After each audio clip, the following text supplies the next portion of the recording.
नमस्कार, स्वागत है आप सभी का। आप देख रहे हैं स्टेट लाइव। मैं हूं माधवी पांडे आपके साथ। शुरुआत करते हैं छत्तीसगढ़ से।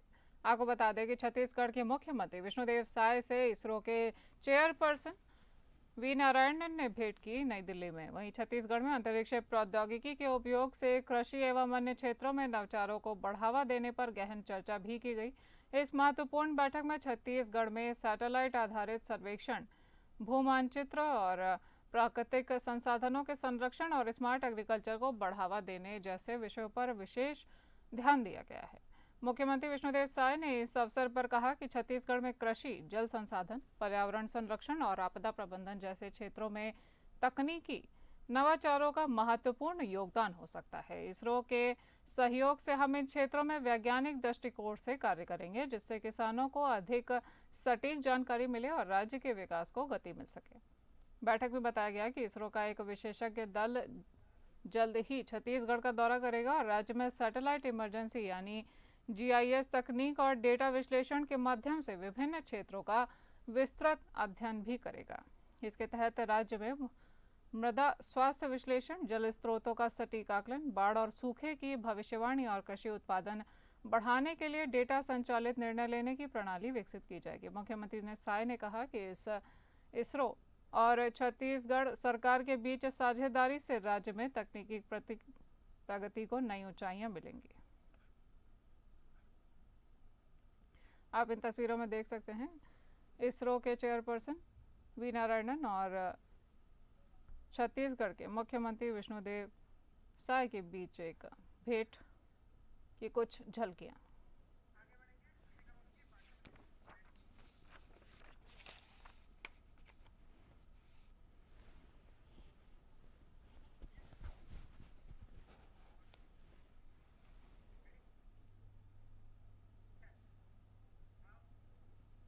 राजस्थान के उदयपुर में आयोजित राज्य जल मंत्रियों के सम्मेलन में केंद्रीय जल शक्ति मंत्री श्री आर पाटिल ने छत्तीसगढ़ में जल संचयन के लिए जनभागीदारी से किए जा रहे प्रयासों की सराहना की। उन्होंने कहा कि छत्तीसगढ़ जल संरचनाओं के निर्माण में पूरे देश में अग्रणी स्थान पर है और जल संरक्षण के क्षेत्र में राज्य के नवाचार मॉडल अन्य राज्यों के लिए अनुकरणीय है। उन्होंने यह भी उल्लेख किया कि छत्तीसगढ़ में अब तक 2,29,000 से अधिक जल संग्रहण संरचनाओं का निर्माण किया जा चुका है, जिससे जल संसाधनों का संवर्धन हो रहा है। मुख्यमंत्री श्री विष्णुदेव साय ने कहा कि छत्तीसगढ़ सरकार द्वारा जल संरक्षण के लिए किए जा रहे कार्यों को राष्ट्रीय स्तर पर सराहा जाना हमारे लिए गौरव की बात है। छत्तीसगढ़ सरकार की नीति जल संरक्षण और सतत विकास पर केंद्रित है। राज्य सरकार प्राकृतिक संसाधनों की संरक्षण और भावी पीढ़ियों के लिए जल सुरक्षा सुनिश्चित करने हेतु निरंतर कार्य कर रही है। इस राष्ट्रीय स्तर के सम्मेलन में छत्तीसगढ़ का प्रतिनिधित्व राज्य के उप मुख्यमंत्री अरुण साव और जल संसाधन मंत्री केदार कश्यप ने किया।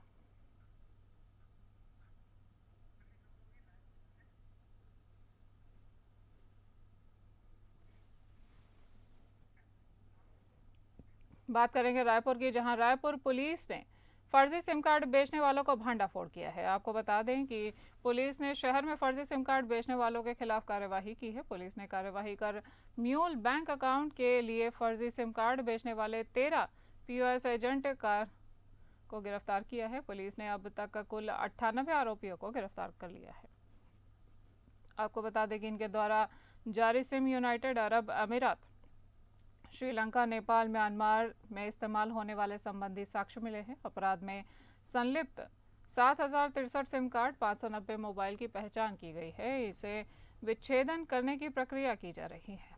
पुलिस महानिरीक्षक रायपुर रेंज अमरेश मिश्रा के निर्देशन में साइबर अपराध एवं अपराधियों के विरुद्ध ऑपरेशन साइबर शील्ड के अंतर्गत लगातार कार्यवाही जारी है।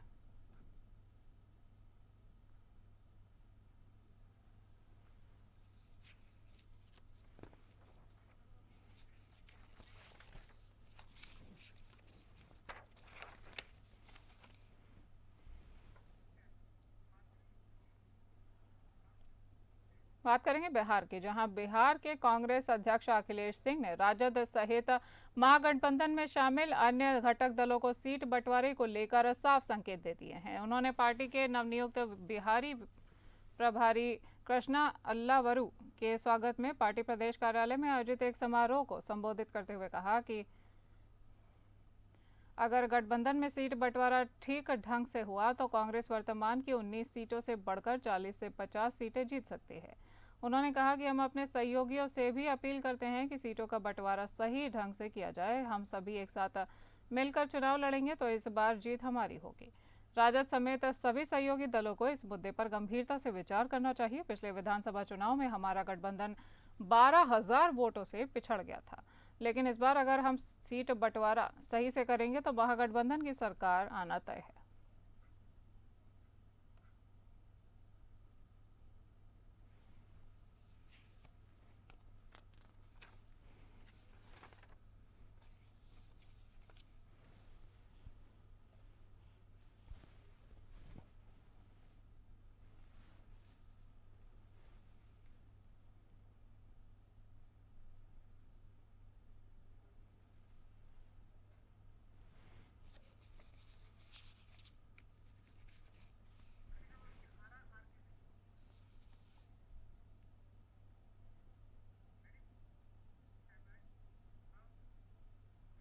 आरा लोकसभा क्षेत्र चुनाव में आरके सिंह को मिली हार को आरके सिंह अभी तक कबूल नहीं कर पा रहे हैं।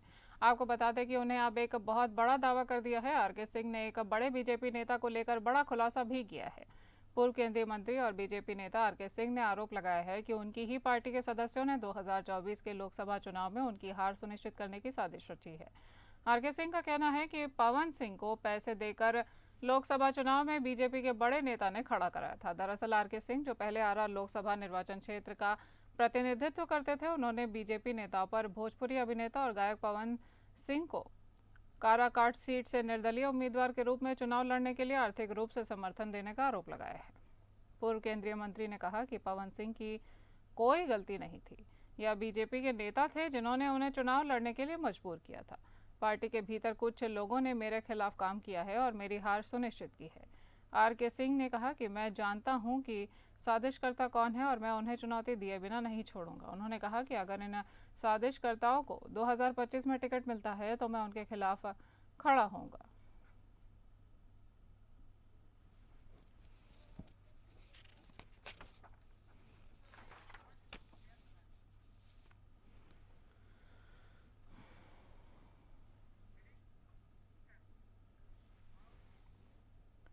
सासाराम के भारतीय जनता पार्टी के कार्यालय में जदयू नेता प्रदेश के भवन निर्माण और मंत्री जयंत ने प्रेस वार्ता किया और कहा कि इस साल होने वाले विधानसभा चुनाव में विपक्ष को 25 सीट भी बहुत मुश्किल से मिल सकती है, क्योंकि एनडीए पूरी तरह से एकजुट हो चुका है।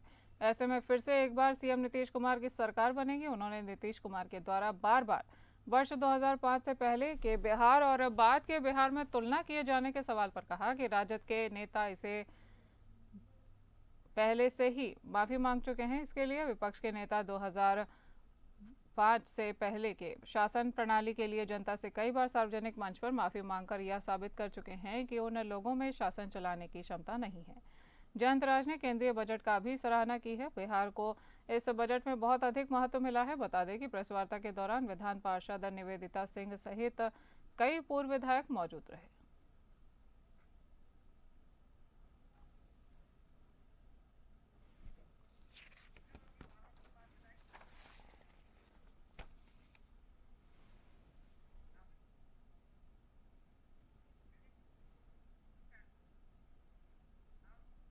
भागलपुर में प्रधानमंत्री के प्रस्तावित दौरे की तैयारियों के बीच एक मारपिटाई की घटना सामने आई है। आपको बता दें कि जदयू विधायक गोपाल मंडल पर मारपीट और धमकी देने का आरोप लगाया गया है। गुरुवार को प्रधानमंत्री के कार्यक्रम को लेकर जिला प्रशासन के द्वारा की जा रही तैयारियों के बीच विधायक गोपाल मंडल ने लाठी डंडे बरसाए और सरकारी कर्मचारियों से मारपीट भी की। आरोप है कि नगर निगम और राजस्व विभाग के कर्मचारियों को पीटने के साथ ही विधायक ने खुलेआम धमकी दी है कि अगर ज्यादा विरोध किया गया तो मैदान से बाहर नहीं जाने देंगे। मालूम हो कि प्रधानमंत्री के कार्यक्रम को लेकर जिला प्रशासन के निर्देश पर हाउसिंग बोर्ड परिसर में वाहन पाड़ा बनाया गया था। इसके लिए नगर निगम और राजस्व विभाग की टीम सफाई और अन्य तैयारियां कर रही थी। इसी दौरान जदयू विधायक गोपाल मंडल अपने समर्थकों के साथ वहां पहुंचे और निगम कर्मियों पर लाठी बरसानी शुरू कर दी। इस घटना में नगर निगम के जेसीबी ड्राइवर, सहायक और राजस्व कर्मचारियों को गंभीर चोटें आई हैं।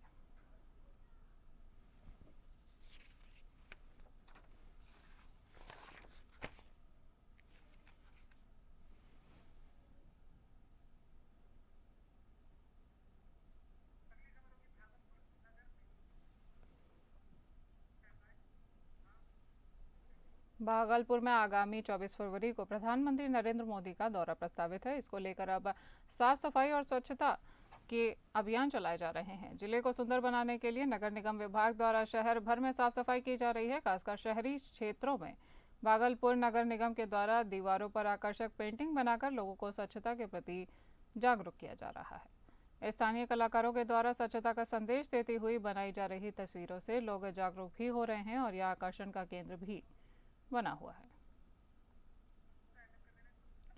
आपको बता दें कि प्रधानमंत्री नरेंद्र मोदी के 24 फरवरी के प्रस्तावित दौरे को लेकर अब भागलपुर में तैयारियां जोरों शोरों पर हैं। इन तस्वीरों में आप देख सकते हैं किस तरह कलाकार अपनी कला के माध्यम से लोगों को स्वच्छता के लिए प्रेरित कर रहे हैं। इसको लोग भी सराह रहे हैं। वहीं नगर निगम भी अपने प्रयासों में जुटा हुआ है। साल प्रत्येक वर्ष जो है स्वच्छ सर्वेक्षण से संबंधित जो है ना यहाँ पर टीम आती है, जिसके तहत हम लोग स्वच्छता अभियान चलाकर जो है ना इस चीज़ को जो है शहर में एक नया संदेश देते हैं। इसी के तहत जो है ये जो है आपका जो है पेंटिंग किया जा रहा है और वर्तमान में अभी हमारे देश के माननीय प्रधानमंत्री भी जो है आ रहे हैं। इस कारण इसको जो है हम लोग जोर शोर से इस पर जो है काम। भागलपुर में एक नाबालिग लड़की से गैंग रेप के आरोपियों को पुलिस ने धर दबोचा है। आपको बता दें कि भागलपुर जिला के कहलगांव थाना क्षेत्र के अंतर्गत कहलगांव रेलवे स्टेशन प्लेटफॉर्म संख्या 2 के पूरब टोला के पास एक जंगल में एक नाबालिग लड़की के साथ सामूहिक दुष्कर्म की घटना को अंजाम दिया गया। पीड़ित के परिजनों को जब ये पता चला तो परिजनों ने इस हैवानियत वाली घटना की सूचना कहलगांव थाना के तत्कालीन प्रभारी देवगुरु को दी। देवगुरु ने इस घटना की जानकारी सीडीपीओ शिवानंद एवं भागलपुर के सीनियर एसपी को दी है और इसके बाद वरीय पुलिस पदाधिकारी के दिशा निर्देश पर एक टीम का गठन किया गया है।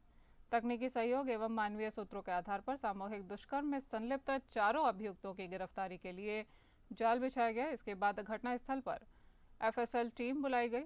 एफएसएल टीम के द्वारा अभियुक्तों के द्वारा अपराध करने के समय पहने हुए कपड़ों को जब्त किया गया एवं अन्य साक्ष्य भी संलग्न किए गए। इसके बाद पुलिस त्वरित कार्यवाही करते हुए घटना के 3 घंटे के अंदर ही चारों अपराधियों को गिरफ्तार कर चुकी है।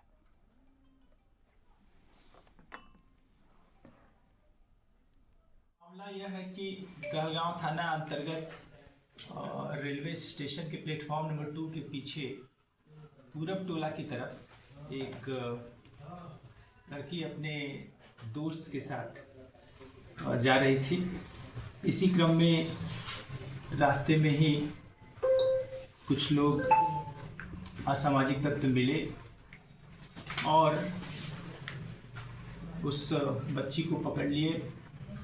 उनके जो दोस्त थे उनको बांध दिए और बच्ची के साथ इन लोगों के द्वारा सामूहिक दुष्कर्म किया गया। घटना की सूचना मिलते ही हम लोग त्वरित कार्रवाई किए और एक विशेष टीम बनाई गई और टीम के द्वारा सभी 4 अभियुक्तों को 3 घंटे के अंदर हम लोग गिरफ्तारी कर लिए। सासाराम के दौदाड़ थाना क्षेत्र के ताराचंडी के पास 2 छात्रों गुटों में आपस में मारपीट हो गई और फायरिंग भी हुई, जिसमें गोली लगने से 16 वर्षीय अमित कुमार नामक एक छात्र की मौत हो गई, जबकि संजीत कुमार नामक एक छात्र घायल हो चुका है। यह सभी मैट्रिक के परीक्षार्थी हैं। इस मामले में पुलिस ने हथियार के साथ नाबालिग लड़के को पकड़ा है। बताया जाता है कि परीक्षा केंद्र में उत्तर पुस्तिका देखकर नकल नहीं करने देने पर यह विवाद हुआ था। इस विवाद में कल देर शाम मारपीट हो गई और मारपीट के दौरान ही फायरिंग में 2 छात्रों को गोली लग चुकी है। इलाज के दौरान अमित कुमार की मौत हो गई है, वहीं संजीत कुमार को घायल बताया जा रहा है। परीक्षा हॉल से आ रहे थे तो ताराचंडी तो कुछ नहीं हुआ। जैसे ही ताराचंडी क्रॉस किए तो हम लोग के पास टेम्पो थे तो टेम्पो पे अंदर फायरिंग करने लगा वो लोग, जो कि 3 गाड़ी से था और 3 हथियार लिया था। जो गन था, एक तलवार लिया था, 3 हॉकी लिया था। वो लोग आके फिर टेम्पो पे फायरिंग किया तो टेम्पो के टायर पंचर हो गया तो उसी में इसको गोली लग गया पैर में। फिर टेम्पो वाला की धमकी दिया, रोको नहीं तो मार देंगे। फिर वहाँ से उतार के हम लोग टेम्पो जैसे रुका था हम लोग भागने लगे तो फिर कोई इधर आ गया तो मार के लाठी लोग से क्या नाम हुआ जो डेट की? अमित कुमार। कहाँ के घर है? शंभू। आपको बताते हैं एक ऐसे अस्पताल के बारे में जो कि उद्घाटन के बाद में भी बंद पड़ा हुआ है। इसका उद्घाटन मुख्यमंत्री नीतीश कुमार ने किया था।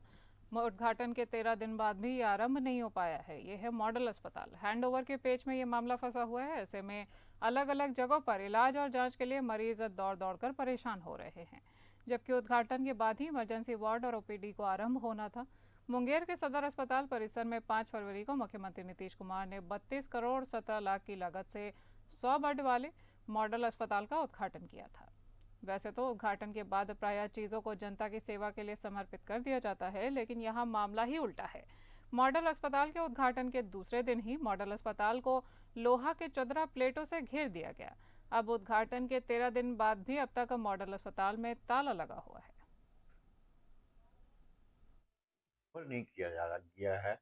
हैंडओवर जिस दिन कर जाएगा हम नेक्स्ट डे से उसमें चालू कर देंगे। अभी एक फ्लोर बना दिया गया है, लेकिन और ऊपरी फ्लोर में अभी काम चल रहा है। हम लोग BMSICL से बात किए थे, उसका कहना है कि हम फरवरी के लास्ट तक आपको हैंडओवर कर देंगे। यहाँ सबसे पहले तो हम लोग OPD ले जाएंगे, इमरजेंसी ले जाएंगे, इसे देखेंगे जगह, उसके हिसाब से हम लोग अपना शिफ्ट करेंगे। नीचे सारा मिल जाएगा। कहीं अभी भटकना पड़ता था कि एक डिपार्टमेंट मेरा यहाँ है, दूसरा डिपार्टमेंट दूसरी जगह चला जा रहा था, लोग सड़क पार करके जाना पड़ रहा था, परेशानी थी, उसमें स्टाफ लोग को भी परेशानी थी काम में। अब एक छत के नीचे आ जाने से अब हमको कम से कम मैन पावर के साथ ही हम ज़्यादा से ज़्यादा काम कर सकते हैं।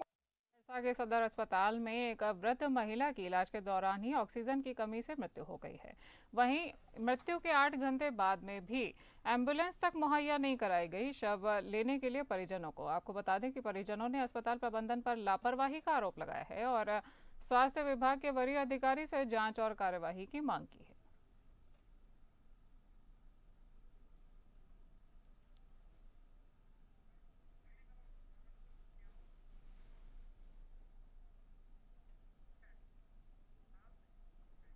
बात करेंगे भागलपुर की, जहां मेयर और उपमेयर द्वारा शहर के सड़कों पर 3 प्याऊ समेत कई योजनाओं का शिलान्यास और उद्घाटन किया गया है। कार्यक्रम में मेयर डॉक्टर वसुंधरा लाल ने कहा कि यह कार्य विगत 2 वर्षों से चल रहा था, जिसका आज उद्घाटन किया गया है।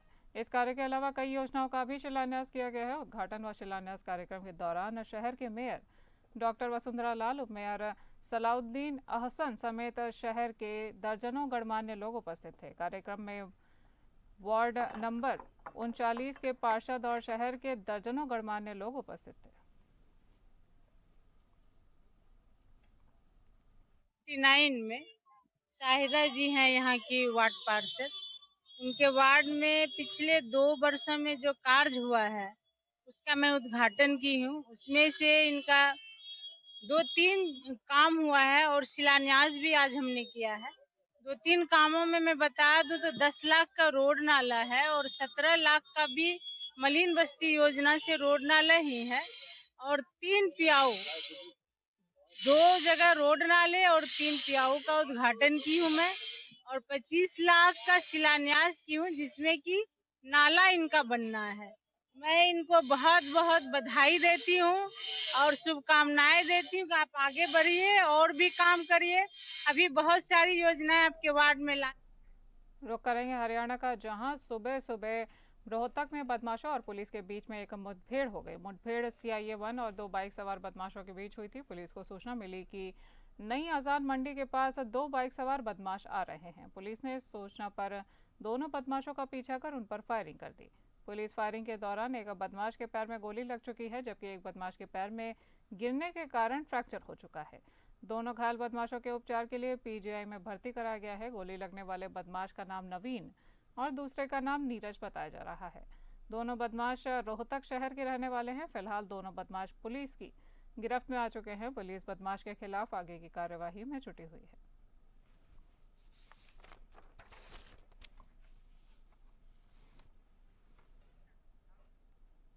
इस बुलेटिन में इतना ही। नमस्कार।